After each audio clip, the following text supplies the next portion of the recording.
orang zaman sekarang ni tak begitu percaya. Tetapi kalau hakikatnya kita melihat di laman jualan online ni, banyak tau. Kalau tiada demand, tiada supply. Betul? Dan kita bercakap tentang antaranya minyak pengasih, minyak pemisah. Dan ada yang menjual servis seperti hantar WhatsApp pun boleh untuk menjatuhkan sihir kepada orang lain. Dia rasanya tak tahulah boleh percaya ke tidak. Benar ni, Zik? Adakah benda itu dah menjadi satu teknologi? Kan? E-sihir. Dihantar melalui online saja dan benda itu menjadi seperti tradisional, kan? Orang kata sihir tradisional sebelum ini. Jadi kita bersama dengan Ustaz Fauzi Mustafa. Assalamualaikum, Ustaz. Waalaikumsalam. Ya, bercakap pasal sihir ni kan. Kita tahu ada pelbagai jenis sihir dan sebelum ini dengan cara yang tradisional memang ramailah rakyat Malaysia yang pernah terkena sihir dan juga kalau kita tengok ada yang menghantar sihir tersebut. Tapi bila kita bercakap pasal e-sihir dengan cara baru menghantar melalui laman jualan online, adakah perkara itu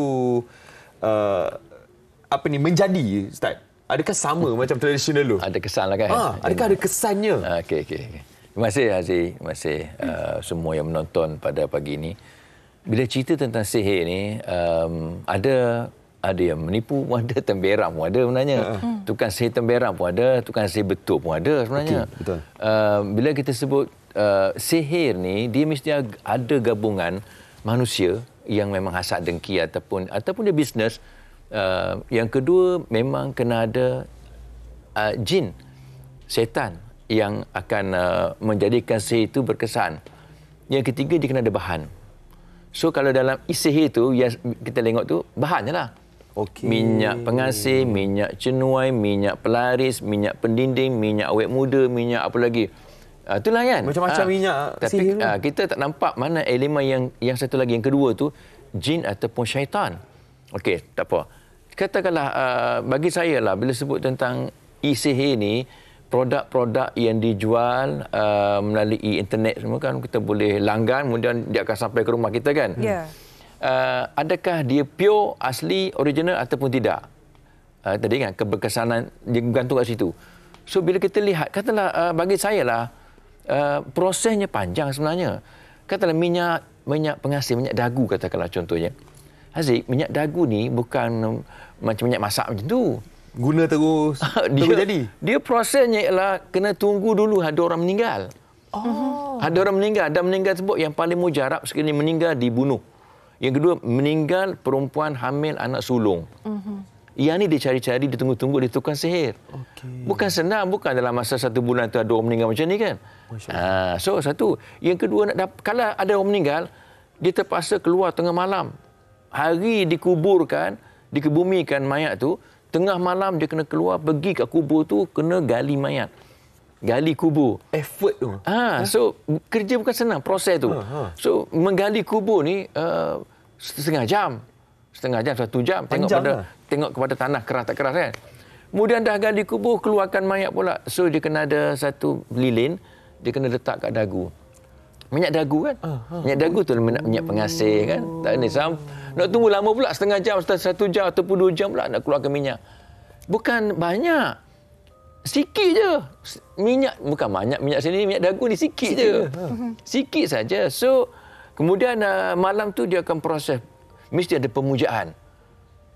Pemujaan panggil setan, seru, jin, khadam dia pun semua. Dan bukan sekali 1 malam je. Mungkin ambil masa sebulan, 2 bulan, 3 bulan. Ada yang bertahun-tahun pun ada. Nak jadikan benda tu mujarab. Last sekali Haziq, nak pastikan ada tuan, dia mesti masukkan darah dia. Dia cucuk darah ujung jari ni, darahnya masuk dalam botol yang ada minyak dagu tu. Setelah dijampi, dipuja, barulah ada tuan. Oh, ni tuan dia. Okey.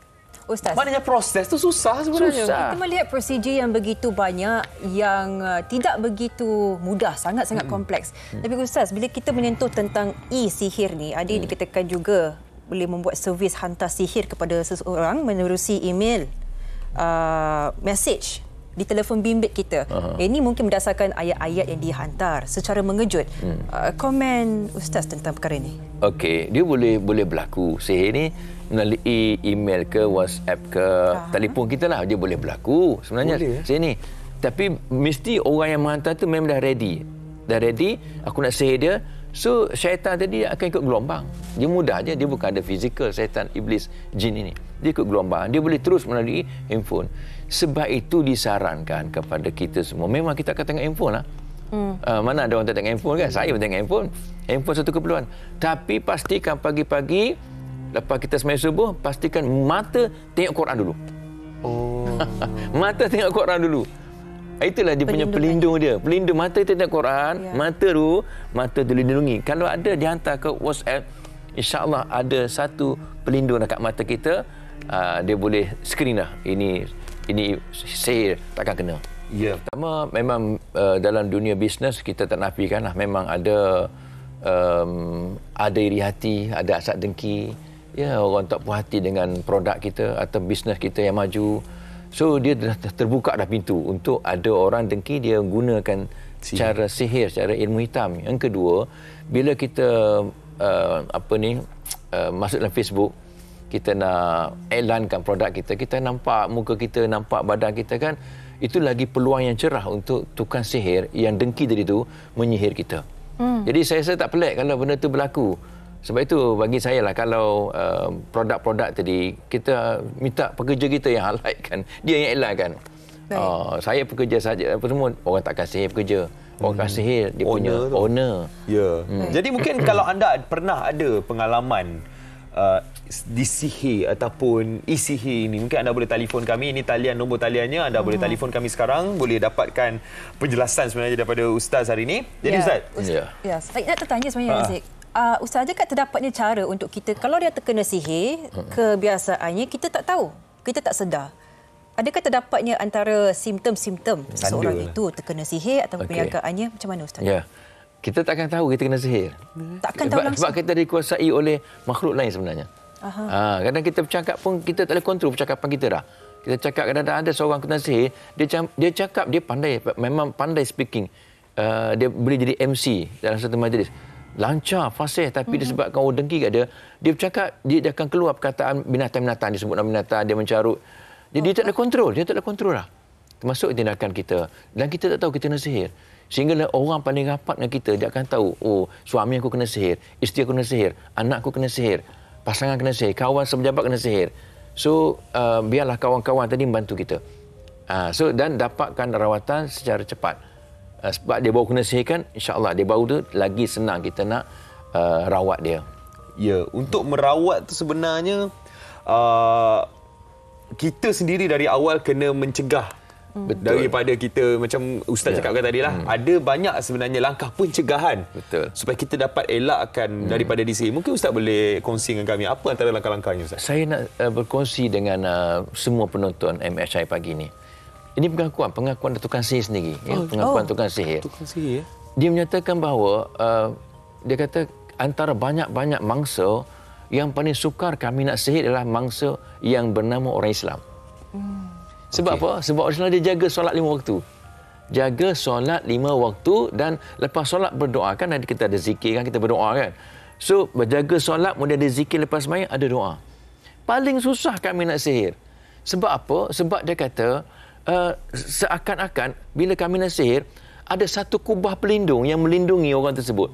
Dan bila kita hantar sihir, seakan ada satu kuasa misteri yang lain lagi besar, lagi power yang menghalang kami dan melindungi orang tersebut. Sebab itu kadang-kadang saya sebut, jaga solat, jaga zikir, jaga doa. Hari-hari insya-Allah kan, kita kan 5 kali. Sebab dia kata, orang Islam 5 kali solat, lagi payah nak jaga, nak sihir. Itu betul-betul jaga solat tu lah. Jaga solat, jaga zikir, jaga doa. Itu baru satu. Kita akan dengarkan lagi perkongsian daripada Ustaz bagaimana cara untuk mencegah. Kita ada pemanggil sekarang ini yang nak kongsikan cerita sebenarnya bersama dengan kita. Assalamualaikum. Assalamualaikum. Selamat pagi. Ya, selamat pagi. Waalaikumsalam. Ya, namanya siapa puan? Nama saya Liza. Okey, Puan Liza. Puan Liza ada cerita, mungkin pengalaman disihir ke? Kongsikan. Puan Liza? Oh, banyak pengalaman saya ni. Okey, mungkin pilih satu. Puan Liza, ceritakan. Ya. Ceritakan Puan Liza, mungkin pengalaman Puan Liza, apa yang Puan Liza nak tahu daripada Ustaz. Silakan. Assalamualaikum Ustaz. Waalaikumsalam. Saya ni kerap kena lah. Kadang saya berubat tu kena balik. Berubat tu kena balik kan. Kena tu macam mana, Puan Liza? Kadang-kadang saya suami isteri lah yang selalu kena ni.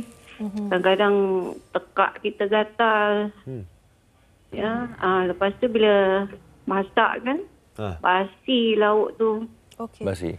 And then gatal-gatal badan. Tiba-tiba ada timbul macam ada satu gatal tu kan, macam satu Ruang. Gegata.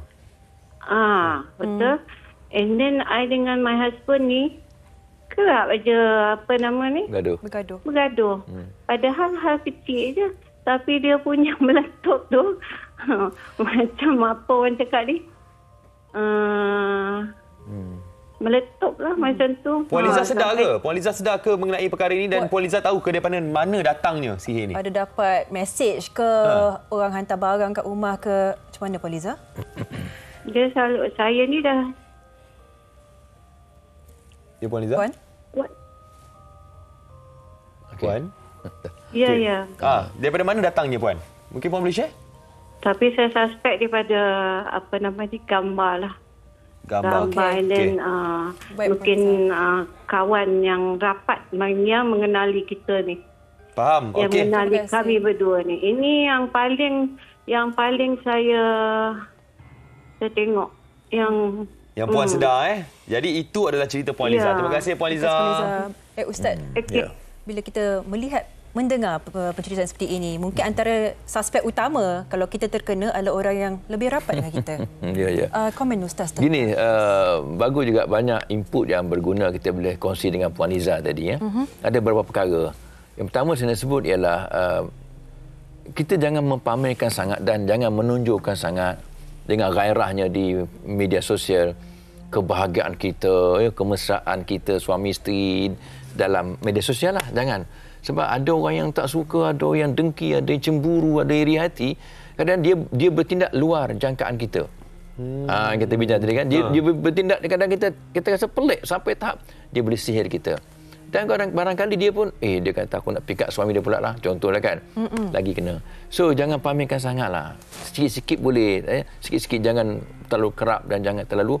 Okey, yang kedua ialah saya nampak, bukan nampak lah, saya rasa pandangan saya, pendapat saya berdasarkan pengalaman sebelum ni, bila ada masalah gatal, masalah, biasanya berkait dengan santau lah. Santau, biasanya gatal. Jadi kadang-kadang unsur-unsur santau ni, dia ada benda-benda yang menggatalkan. Sampai orang kata benda tak masuk akal. Ramuan-ramuan tu bukan 1, 2, banyak sampai 10 ramuan dia nak menjadikan gatal. So pastikan Puan Liza dapat rawatan di tempat yang sebenar-benarnya. Contohnya kalau di Malaysia saya sebut minta maaf Darul Syifa lah yang almarhum Tuan Guru Datuk Dr. Harundin yang mengasaskan. Di satu Malaysia semua ada Darul Syifa ni. So dapat rawatan sebab dia ada kaedah merawat santau menggunakan bahan-bahan dan akhirnya alhamdulillah boleh pulih seperti biasa, sembuh seperti biasa dengan izin Allah. Jadi itu antara penjelasan mungkin boleh digunakan oleh Puan Liza untuk berubatlah. Okey, jadi berbalik kepada pencegahan tadi. Nombor 1 tadi Ustaz katakan adalah kita jaga solat kita. Jaga solat, zikir kita, doa kita. Antara perkara lain lagi yang kita boleh jaga, Ustaz? Okey, bagus soalan tadi. Kita biasanya dia di keluar rumah saja, pastikan baca doa. Keluar rumah tu baca doa dah. Bismillah, tawakkaltu 'ala Allah, la haula wala quwata illa billah. Pendek je. Bismillah, tawakkaltu 'ala Allah. Dengan nama Allah, saya berserah diri kepada Allah. Kita serahkan diri kepada Allah Taala ni. Dia jaga kita, dia protect kita dah. La haula wala quwata illa billah. Tiada kuasa, tiada daya melainkan kuasa Allah je. Jadi kuasa syaitan, sihir semua terbatal dah. Sebab kita serah kepada Allah Taala. Tuhan jaga kita. Dan kita serah kepada Allah Taala jaga kita lah. Kan? Baik Ustaz, kita menyentuh tentang penjagaan. Apakah pendindingnya cara untuk kita melindungi diri? Apakah pula hukuman yang Ustaz jangkakan bagi untuk kita lebih faham bagi mereka yang melakukan sihir, sama ada secara fizikal ataupun secara atas talian, ataupun mereka yang mendapatkan servis itu untuk menghantar sihir kepada orang lain. Apakah yang Ustaz ingin sampaikan kepada golongan ini, Ustaz? Apa sahaja yang melibatkan sihir ini sebenarnya dia akan menyebabkan syirik kepada Allah SWT. Sebab sihir ini sebenarnya dia memuja syaitan. Dulu nak jadi sihir ni, nak jadikan sihir santau ke minyak dagu ke minyak pengasih ke minyak penunduk ke apa semua, mesti dia kena puja syaitan. Bagi makan kat syaitan, bagi jamu kat syaitan. So maknanya dia telah mengagung-agungkan syaitan. Yep. Dia akan membesarkan syaitan. Dan memang syaitan akan buat apa saja suruhan kita dengan bersyarat pula. Dia letak MOU dia syarat pula. Syaratnya lah kamu jangan kena air selama sebulan. Jangan kena air artinya jangan kena wuduk lah. Contohnya kan, kamu kena letakkan Al-Quran bawah kasut, pijakkan dia. Jadi itu semua menyebabkan syirik kepada Allah. Ingat ya, perbuatan sihir ni dia dekat dengan syirik. Dan akhirnya bila tersyirik, kalau kita mati tak diampun oleh Allah SWT. So ingat itu je, ingat itu. Yang kedua, kita buat nanya ke orang dah. Yep. Buat nanya sampai orang sakit, berpisah suami isteri, sampai jadi gila pun ada. Betul? Kesian lah, gila pun ada. Elok-elok dia skor straight A kat universiti, kat sekolah, tiba-tiba jadi merudung bawah terus jatuh. Sebab ada sihir daripada orang yang tak suka kepada kejayaan anak si A, anak si B, anak si C dan sebagainya. Ya, jadi kita sebenarnya sendiri jangan mudah terpengaruh. Lagi-lagi dengan e-sihir yang mudah didapati sekarang ni di social media. Dan Ustaz pun dah cakap tadi, e-sihir tu yang dijual-jual kat dalam social media tu tak boleh percaya pun. Tak boleh percaya Ustaz. Sebab kalau minyak dagu tu, kalau saya buat, saya akan jual 10,000. Susah nak dapat tu. Bukan beratus harga dia. Bukan beratus.